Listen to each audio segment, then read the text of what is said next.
20 December, 5 days before Christmas, so here we are. Been getting some great questions from viewers and stuff, and this one is for Walt, who asked me after watching Cassie train on skiing a couple weeks ago and stuff, about my own personal skiing and how I would go from skiing, or why would I go from skiing to snowboarding. So kind of a quick story on all of that for the holiday period. I started skiing obviously a long time ago. Skiing was something that people in my neighborhood didn't do because we didn't have that kind of money. It was considered a rich man's sport, and I was an ice skater. So ice skating was what we did because the streets would freeze. We would flood our backyard with water, put up a little barrier, and have a skating rink in our backyard because winters were brutal in Detroit, Michigan back in the 50s. So skiing again was expensive. So when we did go, we didn't have a clue on how to ski, but we did know how to skate. So we could transfer our edges and push and glide and stuff. And in fact, that is how we skied in the old days with hickory skis with the inlaid edges that reached up to the top of your elbow when you reached up in your wrist area. And that's the length that you used. They were brutal, they were long, they slid, they were fun, particularly for us because we could step around like ice skaters and walk around the trees and everything. Eventually skis developed more and more, but stayed straight for a long time. So the movements that we used were kind of lateral push-offs and rising up and rising down, and then obviously came John Claude Keeley and the jet turn and all the development, and Wayne Wong and all the people that were involved in freestyle skiing. And they were kind of my idols. Billy Kidd, the Cochrans and stuff from Vermont, you know, Debbie Armstrong, all the Olympic people.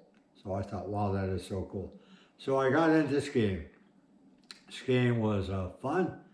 It was not expensive for me because I decided to somehow or another get into the industry, and that would allow me to have my family ski and have passes and things and develop in this without having to spend a lot of money. So that's pretty much how I got into skiing. Skiing was a challenge. It was a developmental thing for me to understand. So the other part of the story was for 10 years I skied or longer. And then I tried out for a snow sports school and found out that I didn't know how to start a turn. I didn't know how to finish a turn. But they hired me. They were looking for 2 males and 4 women that year. There were 50 of us tried out, and 6 of us were selected to join the school. And I asked them why they would select me to join the school, and they said, you might be trainable. So that's when the journey actually started, etc. But of course I was also in the military at the same time, but it was a great thing because I took the training I got in the professional side of skiing and certification to the military unit that I was in, a warfare group who actually could show the Norwegians, the Germans, and the Swedes that we could move across land effectively on skis, and that was a great time. So since then, 1994, moved to Idaho, and skiing was still a big thing. And went, wow, what was the difference? Well, I skied all over Europe and above the Arctic Circle, etc. But I never had the amount of powder that I had here in North Idaho. So on my skis, it was not enjoyable with the deep powder up to my knees, up to my hips. I had never experienced quite that deep of snow, and I had to change my style. I watched a couple snowboarders come down, look like they were floating. That related me back to my East Coast time where I was a surfer. And of course, riding a wave, a short wave, a big wave, whatever, and using the upper body and stuff looked really inviting to me. So I got into learning to snowboard, which was no fun, believe me. It was absolutely brutal. For those of you who go to Lookout Pass, it took me over 3 hours to get down from Huckleberry, from the top of Chair 1 back to the building.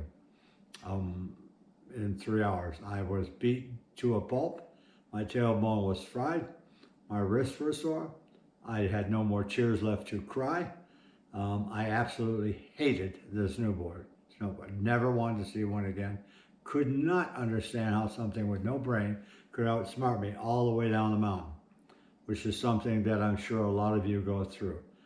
But through trials and tribulations of wanting to figure out why would somebody want to do this, and that's a question that Walt asked, it was because of the freedom that I felt when I jumped into that powder.